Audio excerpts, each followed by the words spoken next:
ईश्वर की अनुभूति कैसे हो? जो वस्तु जितनी सूक्ष्म होगी वो उतनी ही व्यापक होगी। पंचभूतों में पृथ्वी से जल, जल से वायु, वायु से अग्नि और अग्नि से आकाश सूक्ष्म है, इसलिए एक दूसरे से अधिक व्यापक हैं।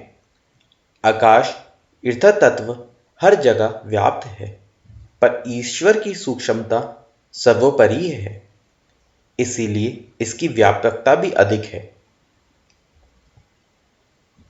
विश्व में रंच मात्र भी स्थान ऐसा नहीं है जहां ईश्वर ना हो।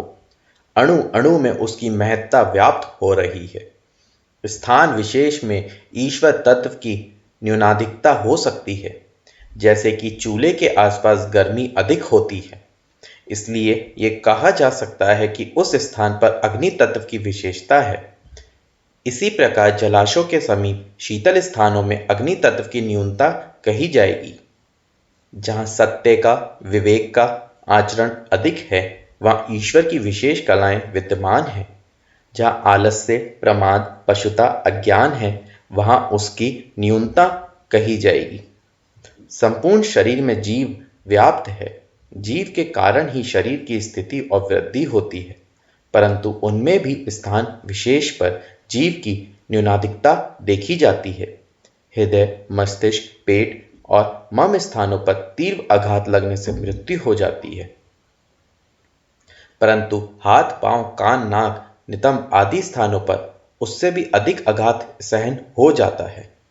बाल और पके हुए नाखून जीव की सत्ता से बढ़ते हैं, पर उन्हें काट देने से जीव की कुछ भी हानि नहीं होती।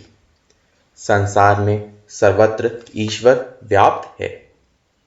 ईश्वर की शक्ति से ही सब काम होते हैं, परंतु सत्य और धर्म के कामों में ईश्वर की अधिकता है। इसी प्रकार पाप वृत्तियों में ईश्वरी तत्व की न्यूनता समझनी चाहिए। धर्मात्मा, मनस्वी, उपकारी, विवेकवान और तेजस्वी महापुरुषों को अवतार कहा जाता है, क्योंकि उनकी सत्यनिष्ठा के आकर्षण से ईश्वर की मात्रा उनके अंतर्गत अधिक होती है। अन्य पशुओं की अपेक्षा गौ में तथा अन्य जातियों की अपेक्षा ब्राह्मण में ईश्वर अंश अधिक माना गया है, क्योंकि उनकी सत्यनिष्ठा, उपकारी स्वभाव ईश्वर भक्ति को बलपूर्वक अपने अंदर अधिक मात्रा में खींचकर धारण कर लेता है। संपूर्ण जड़ चेतन सृष्टि का निर्माण, नियंत्रण, संचालन और व्यवस्था करने वाली आद्य बीज शक्ति को ईश्वर कहते हैं। ये संपूर्ण विश्व के तिल तिल स्थान में व्याप्त है और सत्य की, विवेक की, कर्तव्य की जहां अधिकता है, वहां ईश्वरीय अंश अधिक है। जिन स्थानों में अधर्म का जितने अंशों में समावेश है, वहां उतने ही अंश में ईश्वरीय दिव्य सत्ता की न्यूनता है। सृष्टि के निर्माण में ईश्वर का क्या उद्देश्य है, इसका ठीक ठीक कारण जान लेना मानव बुद्धि के लिए अभी तक शक्य नहीं हुआ। शास्त्रकारों ने अनेक अटकलें इस संबंध में लगाई हैं, पर उनमें से एक भी ऐसा नहीं है जिससे पूरा संतोष हो सके। सृष्टि रचना में ईश्वर का उद्देश्य अभी तक अज्ञेय बना हुआ है। भारतीय अध्यात्मवेत्ता इसे ईश्वर की लीला कहते हैं।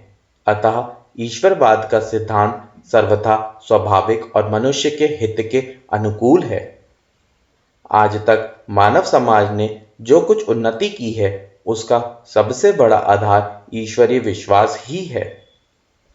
बिना परमात्मा का आश्रय लिए मनुष्य की स्थिति बड़ी निराधार हो जाती है, जिसे वो अपना कोई भी लक्ष्य स्थिर नहीं कर सकता, और बिना लक्ष्य के संसार में कोई महान कार्य संभव नहीं हो सकता।